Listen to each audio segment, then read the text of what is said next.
Hi everyone, this is Ankush and I welcome you all to Become English Champion YouTube channel. आज हम एक news read करेंगे US India trade deal को लेकर। Language difficult होगी, grammar के rules मैं आपको एक्सप्लेन करता चलूंगा, तो पूरी कॉन्सेंट्रेशन के साथ वॉच करना और चैनल को सब्सक्राइब जरूर करना अगर आपको अपनी रीडिंग स्किल को, ग्रामर को, वोकैबुलरी को इम्प्रूव करना है। तो शुरू करते हैं आज की न्यूज़। ये हमारा एडिटोरियल है, लैंग्वेज डिफिकल्टी होती है तो ध्यान से समझना। सबसे पहले हमारा title, and in site. And is अंत, साइट मतलब दृष्टि, नजर, अंत नजर में, अंत दृष्टि में, यानी कि जो अंत है वो अभी दिख रहा है, वो निकट है, वो पास है, तो अंत दृष्टि में। टाइटल है ऑन द, मतलब ये एडिटोरियल किस बारे में है? On the US India trade deal. Deal मतलब समझौता, ट्रेड मतलब व्यापार, तो अमेरिका और इंडिया के बीच में व्यापार समझौता हुआ है उस पर, और अमेरिकाज टैरिफ्स, और जो अमेरिका का टैरिफ है, टैरिफ मतलब आयात शुल्क, इंपोर्ट पे जो टैक्सेस लगते हैं, तो उस पर ये हमारा आज का एडिटोरियल। तो पहला वर्ड याद करेंगे साइट, दृष्टि, नजर, इनसाइट दृष्टि में, एंड मतलब अंत, सिंपल ही था। इसके नीचे हमारा सब title, the US trade deal, ये जो यूएस का व्यापार समझौता है, गिव्स होप, ये आशा देता है, दैट की टैरिफ्स ऑर्डियल, ये जो टैरिफ का संकट है या जो टैरिफ वाली अग्नि परीक्षा है, टैरिफ वाला जो झंझट है, मे बी ओवर, ये ओवर हो सकता है, खत्म हो सकता है, सून जल्द। यहाँ पे दैट हमारा की सेंस दे रहा है दो सेंटेंस को जोड़ने के लिए। टैरिफ्स ऑर्डियल हमारा सब्जेक्ट, इसके बाद हमारा मे मोडाल वर्ब, बी होना, यह वर्ब की फर्स्ट फॉर्म, और trade deal subject, gives hope ये वर्ब की फर्स्ट फॉर्म, तो प्रेजेंट इंडेफिनिट टेंस।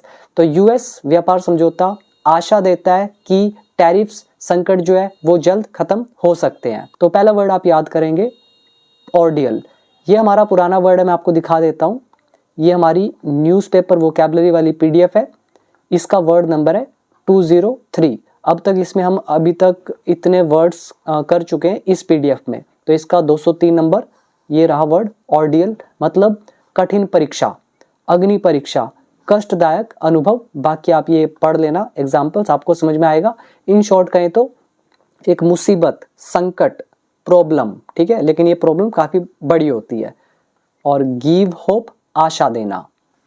अब हम देखते हैं हमारी मेन न्यूज़, फर्स्ट पैराग्राफ। और बाकी देखो ये बिगिनर लेवल का एडिटोरियल नहीं है, अगर आपको इंग्लिश नहीं आती तो आपको ये समझ में बिल्कुल भी नहीं आएगा। लैंग्वेज डिफिकल्ट होती है, इंग्लिश आपको अच्छी आनी चाहिए, हिंदी भी आपको अच्छी आनी चाहिए। सिंपल हिंदी से काम बिल्कुल भी नहीं चलता है। अगर आपको ये लगता है कि आप सिंपल हिंदी से ये चीज़ समझ जाएंगे तो ऐसा कभी नहीं होगा। इंग्लिश इंप्रूव कर रहे हो तो हिंदी भी इंप्रूव करनी पड़ेगी, सीखना तो पड़ेगा अगर अच्छा स्कोर करना है एग्जाम में या अपनी इंग्लिश को बेहतर करना है। और बाकी ये मेरी गारंटी है, जो मैंने आपको रूल्स सिखाए हुए हैं A to Z, उनसे बाहर आपको कोई रूल नहीं मिलेगा। और बाकी वोकैबुलरी 5000 के आसपास मैं ऐड कर चुका हूं अपने कोर्स में, तो जिसको भी इंग्लिश को सीखना है, मास्टर करना है, तो डाउनलोड कर लेना बिकम इंग्लिश चैंपियन ऐप। बाकी आप लोग जानते हो, डिटेल आपके सामने लिखी है। तो अभी आओ फर्स्ट पैराग्राफ पर।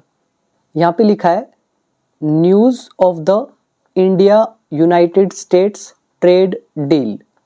भारत और यूनाइटेड स्टेट का जो व्यापार समझौता है, इसकी जो न्यूज़ है, खबर है, हैज़ ब्रॉट, ये लेकर आई है।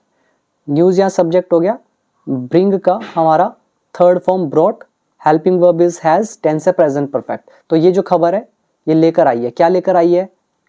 पल्पेबल रिलीफ, एक स्पष्ट राहत। अच्छा वर्ड है, पल्पेबल रिलीफ मतलब राहत। अब ये जो वर्ड है ये भी मैं आपको दिखाता हुआ चलता हूँ।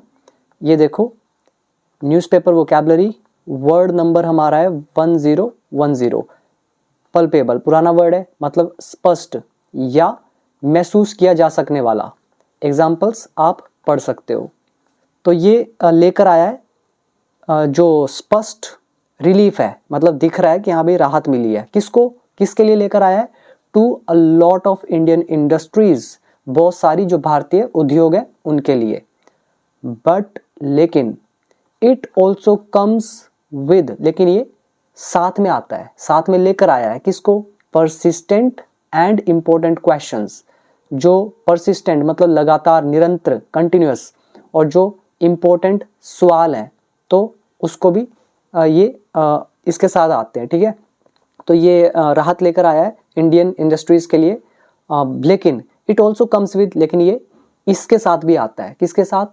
Persistent and important questions. इसका ये मतलब है कि इसके साथ जो निरंतर और जो महत्वपूर्ण सवाल हैं वो भी खड़े हो गए हैं। और कौन से सवाल? दैट रिमेन अनआंसर्ड, जो अनआंसर्ड बने हुए हैं। मतलब अनआंसर्ड क्या हो गया? जिनका जवाब नहीं दिया हुआ है। और रिमेन मतलब रहना। दैट यहाँ पर हमारा रिलेटिव प्रोनाउन यूज किया गया है क्वेश्चंस के लिए। भाई कैसा सवाल बना हुआ है? कह रहे हैं दैट रिमेन अनआंसर्ड, जो अनआंसर्ड बना हुआ है, मतलब जिनका कोई भी अभी तक जवाब नहीं आया है।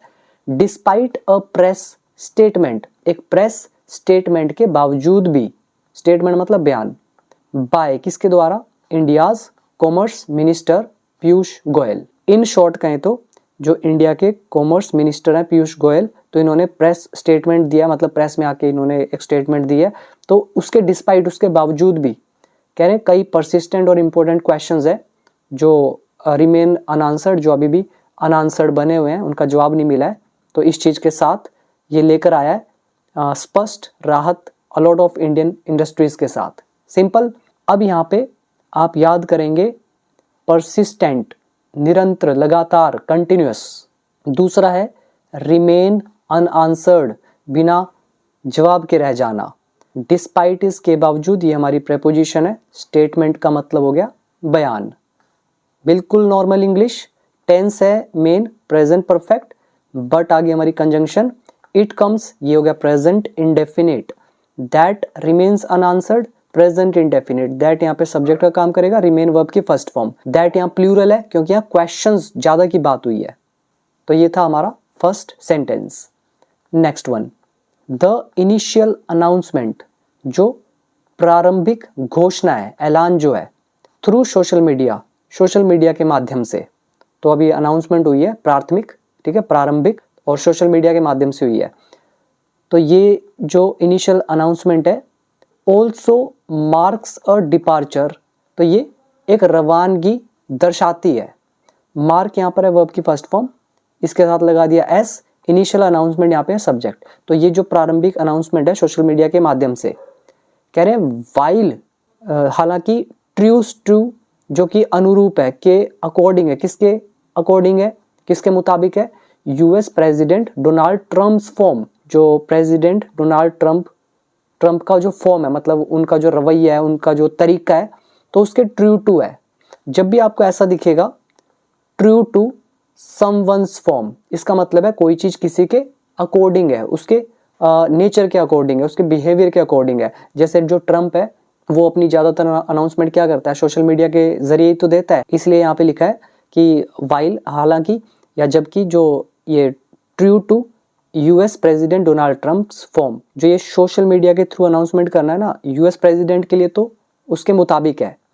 तो ये अनाउंसमेंट जो है ऑल्सो मार्क्स अ डिपार्चर, तो ये एक रवानगी को मार्क करता है, रवानगी को बताता है। इन शॉर्ट कहें तो ये कोई रवाना नहीं हो रही कोई चीज, ये कह रहे हैं एक अलग तरीका अपना रहा है इंडिया, ठीक है, कि वो जो पुराने तौर तरीके थे तो उनसे हट के कुछ कर रहा है। तो ये इनिशियल अनाउंसमेंट इस चीज को शो करती है फॉर इंडिया के लिए and prime minister Narendra Modi के लिए, ठीक है। अब पूरा मतलब समझ लो, ये जो प्रारंभिक घोषणा है सोशल मीडिया के माध्यम से, हालांकि जो यूएस डोनाल्ड ट्रम्प जो है यूएस के प्रेसिडेंट, इनके रवैये के अनुसार है, उनके मुताबिक है। तो ये अनाउंसमेंट एक अलग तरह का एक कदम है भारत के लिए और प्रधानमंत्री नरेंद्र मोदी के लिए। ये हो गया सब्जेक्ट, मार्क्स ये हो गया वर्ब की first form present indefinite, while हमारी कंजंक्शन है जो ऑपोजिट कॉन्ट्रास्ट दिखा रही है कि एक तरफ वैसा है दूसरी तरफ वैसा है। तो ये आ गया इनिशियल, प्रारंभिक अनाउंसमेंट होता है घोषणा, ऐलान। और मार्क डिपार्चर कुछ हटके करना, कुछ किसी चीज की शुरुआत है, ठीक है, लेकिन कुछ हटके। तो देखो ये एडिटोरियल होते हैं, इनकी लैंग्वेज थोड़ी डिफिकल्ट होती है, इनको आपको कॉन्टेक्स्ट के अकॉर्डिंग समझना होता है। ऐसा नहीं है कि एग्जैक्ट आप हिंदी के अकॉर्डिंग समझ लोगे, थोड़ा आपको माइंड भी यूज करना पड़ेगा। इसमें हमें दो चीज़ें चाहिए होती हैं। पहला, आपको इंग्लिश के जो रूल्स हैं वो आने चाहिए। दूसरा, आपको वोकैबुलरी आनी चाहिए। वोकैबुलरी भी नहीं भी आती है तो आप धीरे धीरे करके इम्प्रूव कर सकते हैं। और फिर आपको कॉन्टेक्स्ट समझना पड़ता है, भाई किस वे में बात की जा रही है, तभी आप सही से समझ पाओगे, नहीं तो डिफिकल्ट लगता ही रहेगा। ठीक है, तो अब हम देखते हैं हमारा next sentence. Past trade deal announcements, पिछली व्यापार समझौता अनाउंसमेंट यानी कि घोषणाएं जो हैं, पिछली मतलब व्यापार समझौते वाली घोषणाएं जो हैं, have all been made through more formal channels. तो ये सारी की सारी, ये ऑल भी देखो इसके साथ ही रहेगा, ये सब्जेक्ट का काम करेगा, नहीं सॉरी ऑब्जेक्ट का काम करेगा। देन हैव बीन पैसिव है, मेड वर्ब की थर्ड फॉर्म, तो प्रेजेंट परफेक्ट पैसिव वॉइस। तो कह रहे हैं सभी पिछली व्यापार समझौतों की जो घोषणाएं हैं, हैव बीन मेड, वो की गई हैं, थ्रू के माध्यम से, किस माध्यम से, ज्यादा औपचारिक माध्यमों से। सिंपल।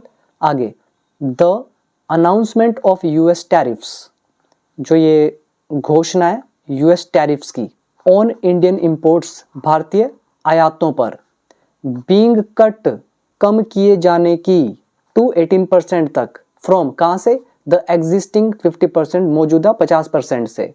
यहाँ पे बहुत प्यारा रूल यूज हुआ है, बीइंग कट, अभी मैं आपको एक्सप्लेन करूंगा, ध्यान से सुनना। तो ये जो अनाउंसमेंट है यूएस टैरिफ्स की, किस पर, इंडियन इंपोर्ट्स पर कट किए जाने की 18% तक और एग्जिस्टिंग 50% से। तो ये अनाउंसमेंट इज वेलकम, तो इसका स्वागत है, ये स्वागत योग्य है। जैसे हम बोलते हैं ना यू आर वेलकम, आपका स्वागत है, ऐसे ही ये अनाउंसमेंट इज वेलकम, इस अनाउंसमेंट का स्वागत है।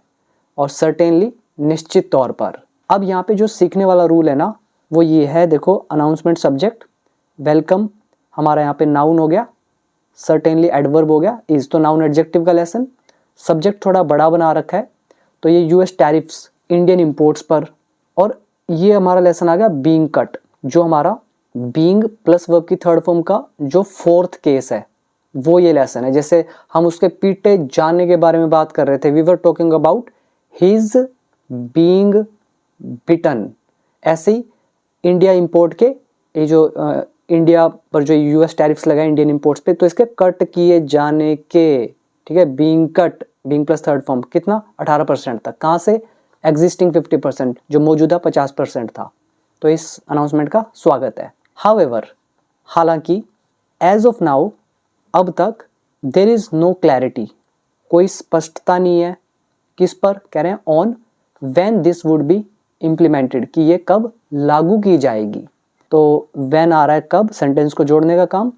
सो दिस सब्जेक्ट है, वुड बी इम्प्लीमेंटेड, तो यहाँ पे दिस ऑब्जेक्ट का काम करेगा, विल का पैसिव विल बी, और विल की जगह हम वुड लगा रहे हैं, ठीक है, क्योंकि यहाँ पे इमेजिनेशन, कल्पना की बात हो रही है। दिस वुड बी इम्प्लीमेंटेड, और इम्प्लीमेंट मतलब लागू होना, तो ये कब लागू की जाएगी, तो इस बारे में क्लैरिटी नहीं है। ठीक है, तो जब हम फ्यूचर में चॉइस की बात करते हैं तो हम यूज करते हैं वुड, और वुड का passive would be, implement is लागू करना, क्लैरिटी इज स्पष्टता, एज ऑफ नाउ फिलहाल, हाउएवर हालांकि। Next, while mister Trump sad, अब ये वाइल बता रहा है भी एक तरफ ऐसा है, हालांकि या जबकि दोनों हिंदी निकलती है इसकी। तो हालांकि मिस्टर ट्रम्प सैड, इसने क्या बोला, they would be cut immediately, तो ये तत्काल कट की जाएंगी।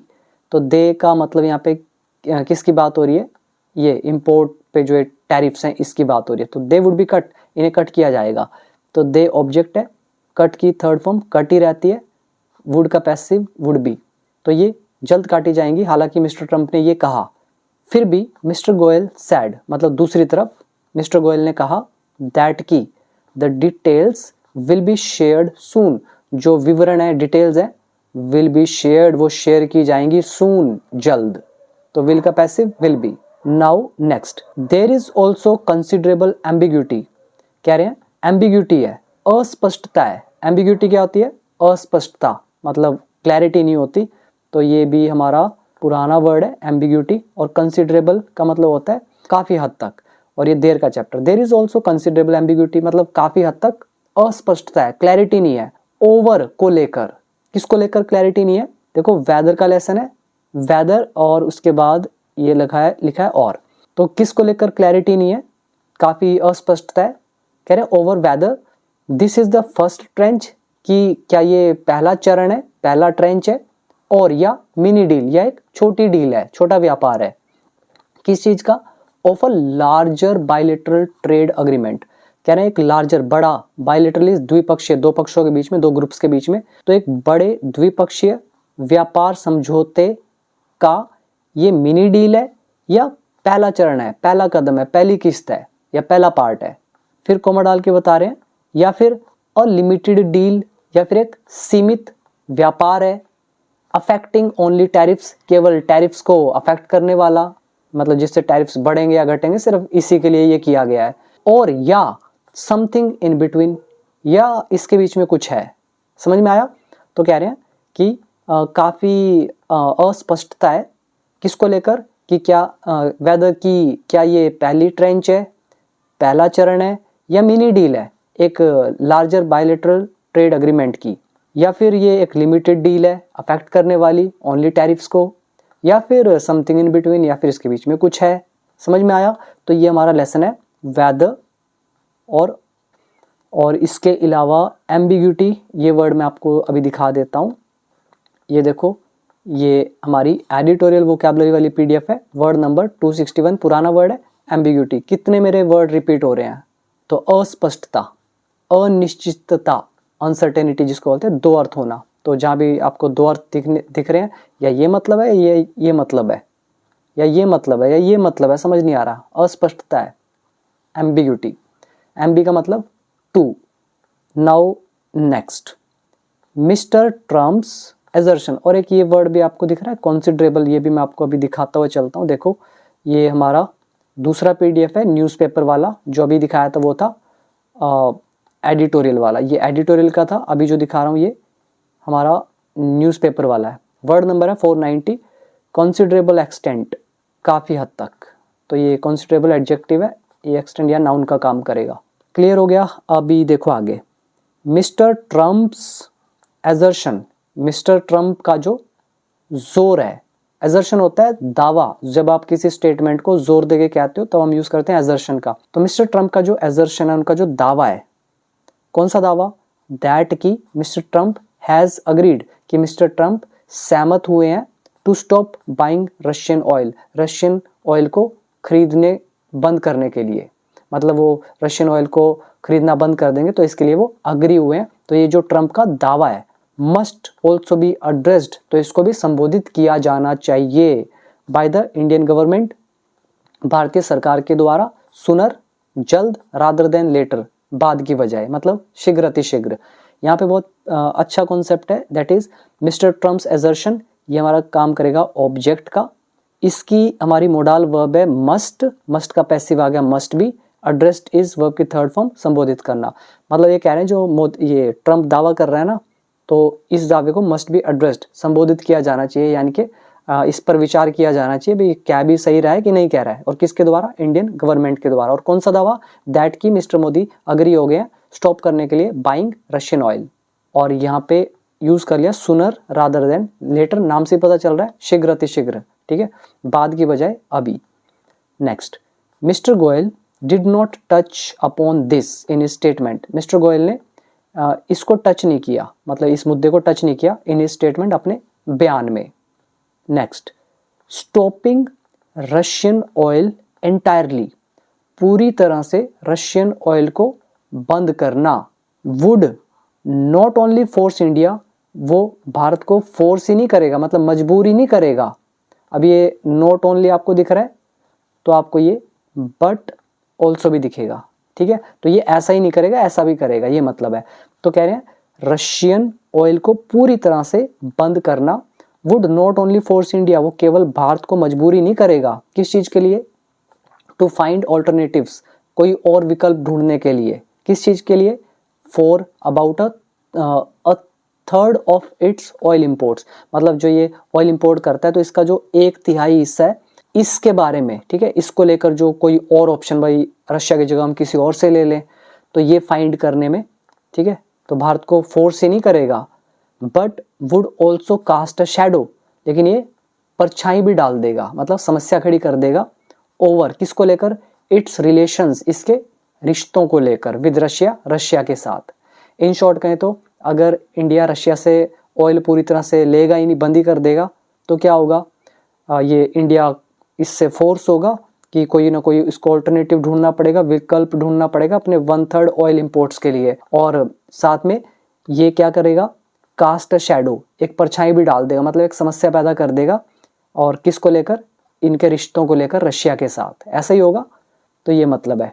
तो इन शॉर्ट हम यहाँ पे वुड लगा रहे हैं, ये कल्पना की जा रही। जब हम चॉइस की बात करते हैं फ्यूचर में या इमेजिनेशन करते हैं तो वुड लगाते हैं, काल्पनिक, ठीक है। और नॉट ओनली बट ऑल्सो हमारा एडवर्ब। और कास्ट अ शैडो किसी चीज पे परछाई डालना, ठीक है, किसी चीज पे आप मुसीबत खड़ा कर देते हो। तो कह रहे हैं रशियन ऑयल को पूरी तरह से बंद करना सिर्फ भारत को मजबूर ही नहीं करेगा ऑल्टरनेटिव ढूंढने के लिए अपने 1/3 ऑयल इंपोर्ट्स के लिए, साथ में जो इसके रिश्ते हैं रशिया के साथ उस पर भी मुसीबत खड़ी करेगा। और रिलेशन कैसा है, विच इज़ अ लॉन्ग, यहाँ पर रशिया की बात की जा रही है, विच रिलेटिव प्रोनाउन डाल के, which is a long time friend जो काफ़ी लंबे समय का दोस्त है, एंड क्रिटिकल सप्लायर और अति महत्वपूर्ण सप्लायर है, सप्लाई करने वाला है किस चीज़ का, ऑफ डिफेंस इक्विपमेंट का। Next one, such a move ऐसा कदम, वुड अनाउंस तो ये ऐलान करेगा, तो ऐसा कदम ऐलान करेगा। यहाँ पे अब देखो कोई कदम है वो तो ऐलान नहीं कर सकता है, इसका ये मतलब है ये जो ऐसा कदम है कि आप ऑयल नहीं लोगे, तो इससे ये संकेत मिलेगा, ठीक है, इससे एक इंडिकेशन मिलेगी। तो सच अ मूव ऐसा कदम, वुड अनाउंस तो ये ऐलान करेगा, a very definite realignment for India. अब यहाँ पे समझो रीअलाइनमेंट, अलाइन मतलब आपको मैंने समझाया था जब कोई किसी के मेल में आ जाता है, किसी के अकॉर्डिंग आ जाता है, ठीक है, किसी के अनुरूप आ जाता है। और डेफिनेट इज निश्चित, तो मतलब निश्चित पुनर्गठन कह सकते हो, ठीक है। सच अ मूव ऐसा कदम घोषणा करेगा बहुत ही निश्चित पुनर्गठन का भारत के लिए। अब इसका हिंदी में ये मतलब निकल गया, लेकिन इसका एक्चुअली में मतलब क्या है कि अगर ऐसा कदम उठाएगा तो इससे क्या होगा, जो इंडिया है ना, इसको अपनी पूरी पॉलिसीज को वो चेंज करना पड़ेगा, ठीक है। तो इस चीज़ का इशारा मिलता है भी अगर ऐसा कर रहे हो तो आपको पूरी पॉलिसी को रीअलाइन करना पड़ेगा, ये मतलब है। एंड इन दैट लाइट, और इसको ध्यान में रखते हुए, इस प्रकाश में, इन दैट लाइट ये आप याद कर सकते हो, मतलब टेकिंग समथिंग इनटू कंसिडरेशन, किसी चीज़ को ध्यान में रखते हुए। सो इन दैट लाइट मतलब ये जो बात है, तो इसकी लाइट में, इसके प्रकाश में, इसको ध्यान में रखते हुए, तो ये मूव डिजर्व्स, ये डिजर्व करता है, टू बी डिस्कस्ड मतलब ये डिजर्व करता है कि इस पर चर्चा की जाए इन पार्लियामेंट में फर्स्ट, पहले पार्लियामेंट, संसद। और ये आ गया हमारा टू बी प्लस वर्ब की थर्ड फॉर्म। और ये सच अ मूव यहाँ सब्जेक्ट का काम करेगा इस डिजर्व के लिए भी, ठीक है। सच अ मूव डिजर्व्स, ऐसा कदम डिजर्व करता है कि वो चर्चा की जाए पार्लियामेंट में, तो ये प्रेजेंट इंडेफिनिट। और ये सच अ मूव इस वुड वाले सेंटेंस के लिए भी सब्जेक्ट का काम करेगा। नेक्स्ट, सिमिलरली इसी तरह से, बाइंग मोर वेनेजुएलन क्रूड, तो कह रहे हैं ज़्यादा वेनेजुएला से जो क्रूड है, कच्चा तेल, तो ये बाय करना, comes with its own refining challenges, तो ये भी जो रिफाइनिंग चैलेंजेस है, मतलब सुधार करने वाले जो चैलेंजेस है कच्चे तेल को, तो ये अपनी चुनौतियां लेकर आएगा, ठीक है। In short, buying more Venezuelan crude, और ज़्यादा वेनेजुएलन कच्चा तेल खरीदना, कम्स विद ये आता है, मतलब इन शॉर्ट ये लेकर आएगा क्या, इट्स ओन अपनी खुद की, रिफाइनिंग चैलेंजेस कच्चे तेल को सुधार करने का चैलेंजेस, मतलब आप कच्चा तेल ले रहे हो तो उसका आपको रिफाइन भी तो करना पड़ेगा, तो रिफाइनिंग चैलेंजेस अपने साथ ये लेकर आएगा, अगर मतलब ये सब होता है तो इसी तरह से, ठीक। तो ये हमारा सब्जेक्ट, ये वर्ब की फर्स्ट फॉर्म है कम्स विद, और जब भी आपको एक कम्स विद दिखता है तो इसका हिंदी आप फ्यूचर में निकाल सकते हो। अब हम देखते हैं next paragraph. There is also the question, कह रहे हैं एक सवाल भी है, ऑफ, कौन सा सवाल है, व्हाट इंडिया हैज कमिटेड, कि भारत ने क्या कमिट किया है, क्या वचनबद्धता दी है, टू द यूएस को, मतलब यूएस को क्या कमिट किया है। तो यहाँ पे व्हाट सेंटेंस को जोड़ने का काम कर रहा है। So there is also a question, एक सवाल भी है, कौन सा सवाल, of what India has committed, India ने क्या कमिट किया है यूएस को, इन टर्म्स ऑफ, के संदर्भ में, के मामले में, किससे रिलेटेड, कह रहे हैं टैरिफ कंसेशन से रिलेटेड, इसके संदर्भ में कंसेशन का मतलब होता है रियायत, मतलब आपको छूट मिल रही है, तो टैरिफ कंसेशन टैक्सेस में छूट, ठीक है, रियायत। आयात शुल्क रियायत कह सकते हो।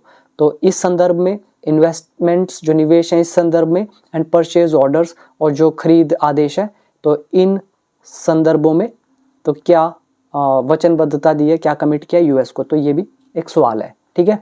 यहाँ पे हमारा लेसन यूज हुआ इन टर्म्स ऑफ वीडियो 250 और 270 के आसपास चेक करना। और India has committed present perfect tense, concession is रियायत यानी कि छूट, और बाकी सिंपल है। नाउ नेक्स्ट, यहाँ लिखा है apart from making the assurance, आश्वासन देने के अलावा, अपार्ट फ्रॉम होता है के अलावा, जैसे apart from teaching English I teach maths, English पढ़ाने के अलावा मैं मैथ्स भी पढ़ाता हूँ, ठीक है। Apart from making the assurance, assurance होता है जिसको आप आश्वासन बोलते हैं, भरोसा होता है, तो मेक द एश्योरेंस भरोसा देना, आश्वासन देना। तो आश्वासन देने के अलावा, कौन सा आश्वासन, दैट की सेंसिटिव एग्रीकल्चरल आइटम्स, जो संवेदनशील कृषि आइटम्स है, एंड डायरी जो है, वुड बी एक्सक्लूडेड, तो इनको बाहर रखा जाएगा। तो ये जो भी आपको दिख रहा ऑब्जेक्ट, वुड का पैसिव वुड बी एक्सक्लूडेड, ठीक है, तो इनको बाहर रखा जाएगा, तो ऐसा भरोसा दिया है। तो इसके अलावा कह रहे हैं the government has been silent, सरकार जो है वो साइलेंट है, वो चुप है।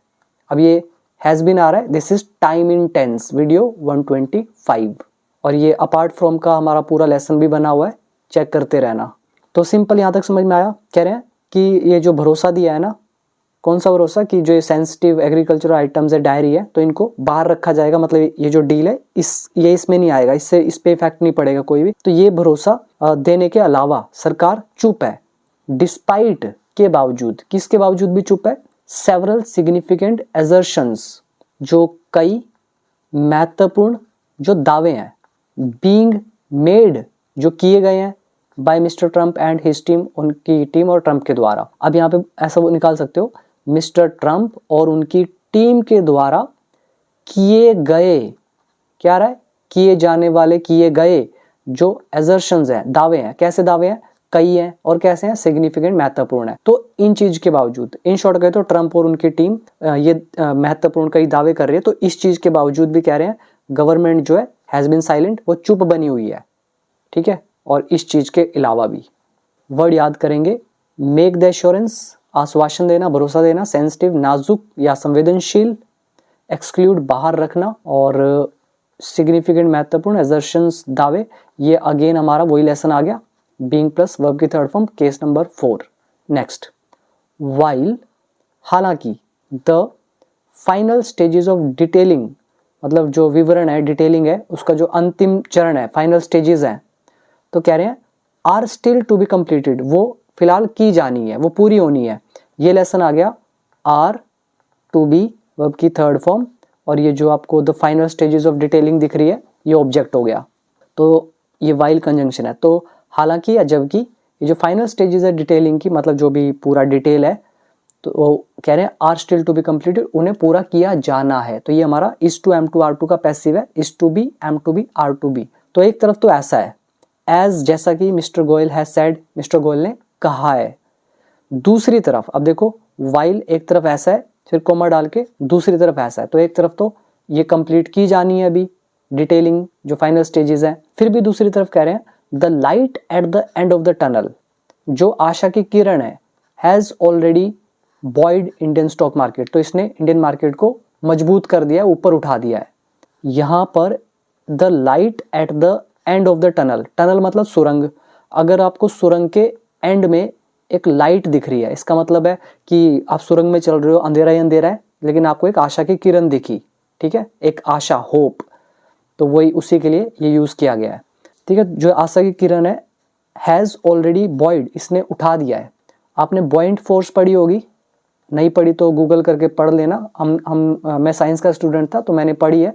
तो गुब्बारा वगैरह है, हॉट एयर बैलून है, उनमें बॉइंट फोर्स लगती है, और जो समुद्री जहाज होते हैं, किश्ती होती है, बोट, उनमें बॉइंट फोर्स हम पढ़ते हैं, तो ऊपर की तरफ जाती है वो फोर्स, ठीक है।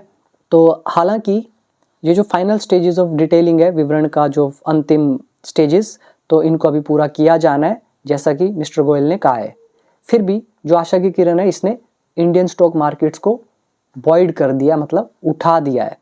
बोल्स्टर्ड द रूपी को बोल्स्टर कर दिया है, मजबूत कर दिया है।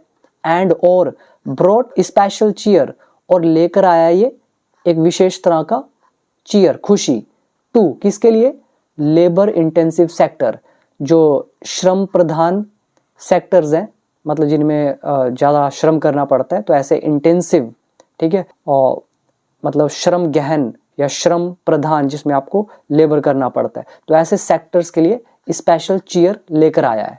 ठीक, तो ये हैज़ है, ये बॉयड यहाँ पे वर्ब की थर्ड फॉर्म है, ये बोल्स्टर्ड यहाँ पे वर्ब की थर्ड फॉर्म है, ब्रोट यहाँ पे वर्ब की थर्ड फॉर्म है, हैज़ लगा है, और ये हमारा subject, the light at the end of the tunnel, present perfect tense. तो ये सब लेकर आया है, और चीयर लेकर आया है, स्पेशल खुशी लेकर आया है लेबर इंटेंसिव सेक्टर्स के लिए।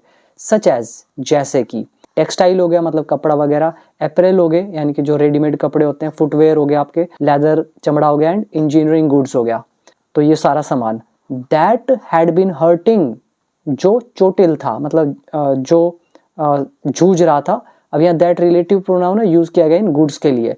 यहाँ पे had been time in tense को बता रहा है, फ्रॉम द 50% टैरिफ्स, इतने टैरिफ्स की वजह से।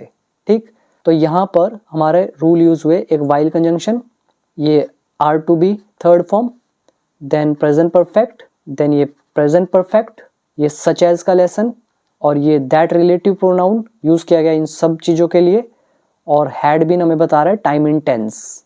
Now next, these sectors already stand, ये जो सेक्टर्स हैं ये पहले ही खड़े हैं, टू गेन, फायदा उठाने के लिए, from the India European union trade deal, तो अभी India European union trade deal भी हुई है, तो इनसे फायदा उठाने के लिए पहले ही खड़े हुए हैं, मतलब इन सेक्टर्स को पहले ही इस डील से फायदा मिलना है।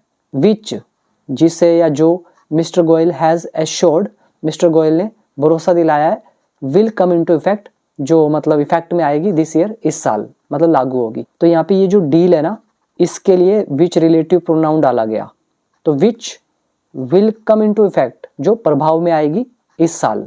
ठीक है, मतलब ये जो डील हुई तो ये लागू हो जाएगी इस साल।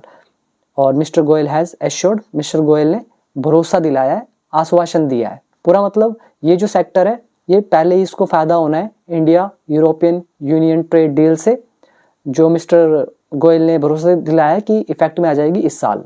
Next one, tariffs they will face in the US, कह रहे हैं जो आयात शुल्क है, कौन सा शुल्क, दे विल फेस, वे जो सामना करेंगे, मतलब यहाँ पे दे इंडियन इंडस्ट्रीज के लिए यूज किया जा रहा है। ठीक है, जो टैरिफ्स दे विल फेस, जो वो सामना करेंगे अमेरिका में, मतलब जो इन पे टैरिफ्स लगेगा, तो ये tariff will likely still be slightly higher, तो ये संभावना है कि अभी भी हायर होगा। लाइकली मतलब संभावना होना, स्टिल मतलब अभी भी, और विल आ रहा है फ्यूचर को दिखा रहा है, बी यहाँ पे वर्ब की फर्स्ट फॉर्म है होना, तो tariffs will likely still be slightly higher, वो काफी थोड़े से ऊपर होंगे। कौन से टैरिफ, दे विल फेस, जो वो फेस करेंगे यूएस में, तो किससे ज्यादा होंगे, देन दोज, उनसे ज्यादा होंगे। किन से ज्यादा, कह रहे हैं एंजॉयड, जो एंजॉय किए जाते हैं, बाय कॉम्पिटिटर्स, प्रतिस्पर्धियों द्वारा, कॉम्पिटिटर्स द्वारा, in the South East Asian countries में।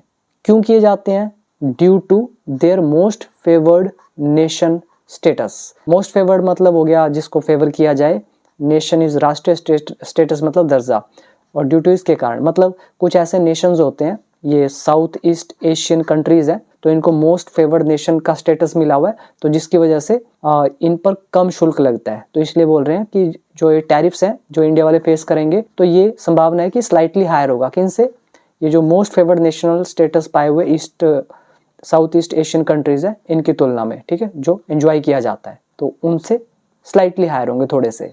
येट, फिर भी, द न्यू डील, ये जो नया समझौता है, स्टैंड्स, ये खड़ा है, टू एनहांस, सुधार करने के लिए, बढ़ाने के लिए, सर्टेनली, निश्चित तौर पर। अब यहाँ पे स्टैंड टू आ रहा है, प्रेजेंट इंडेफिनिट है, ये सब्जेक्ट है, आप इसकी हिंदी फ्यूचर में भी निकाल सकते हो। ये जो नया डील है, तो कह रहे हैं ये निश्चित तौर पर सुधार करेगा, किस चीज को एनहांस करेगा, सुधार करेगा, देयर कॉम्पिटिटिवनेस, उनकी जो प्रतिस्पर्धात्मकता है। ठीक है। कंपटीशन से बना, compete से बना competitiveness, प्रतिस्पर्धात्मकता, मतलब उनका जो compete करने का जो उनका एक अंदर हिम्मत जो है, तो उसको, ठीक है। तो new deal stands, new deal खड़ी है, नया समझौता खड़ा है निश्चित तौर पर सुधारने के लिए प्रतिस्पर्धात्मकता को। एंड और द टारगेटेड अनाउंसमेंट्स, और जो ये लक्षित घोषणाएं हैं इन द यूनियन बजट 2026, मतलब अभी जो बजट आया है 2026 का भारत का, और ये टारगेटेड अनाउंसमेंट्स इसमें हुई है, मतलब कुछ पर्टिकुलर सेक्टर्स है जिनके लिए अनाउंसमेंट हुई है, तो उनको टारगेटेड अनाउंसमेंट्स बोला गया है। तो इस यूनियन बजट 2026 में जो टारगेटेड अनाउंसमेंट्स हैं, घोषणाएं हैं, शुड ऑल्सो हेल्प, तो वो भी मदद करनी चाहिए। किस चीज में मदद करनी चाहिए? ब्रिज करने में। ब्रिज मतलब कम करना, छोटा करना। किसको छोटा करने में? दिस नैरोअर गैप, ये जो छोटा गैप है, छोटा गैप मतलब ये साउथ ईस्ट एशियन कंट्रीज और जो इंडिया के जो लोग होंगे, इंडस्ट्रीज होंगी, तो उनके बीच में ये थोड़ा सा हायर है टैक्स, तो ये फिर भी कम है, कह रहे हैं नैरोअर गैप है, तो इसको और छोटा करेगा क्या चीज? यूनियन बजट की जो ये टारगेटेड अनाउंसमेंट्स है। सिंपल है, शुड आ रहा है, हेल्प यहाँ पे वर्ब की फर्स्ट फॉर्म, हेल्प जो है ये हमारा पॉजिटिव वर्ब है, इसके बाद देखो एक और वर्ब। तो ये था हमारा एक शानदार सा एडिटोरियल, थोड़ा मुश्किल था बट उम्मीद करता हूँ एक एक वर्ड आपको समझ में आया होगा। और मेरी बात मानिएगा, एडिटोरियल आपको हमेशा लास्ट में पढ़ना है, जब आपको इंग्लिश के रूल्स अच्छे से मास्टर हो जाएं, फिर आपको बेसिक वोकैबुलरी अच्छे से आ जाए, तब जाकर आपको न्यूज़पेपर या एडिटोरियल पढ़ना चाहिए। पहले पढ़ोगे तो हमेशा दिमाग खराब होगा, इंग्लिश मुश्किल लगने लगेगी, ठीक है। तो आज के लिए इतना ही। Thank you so much, see you in the next video.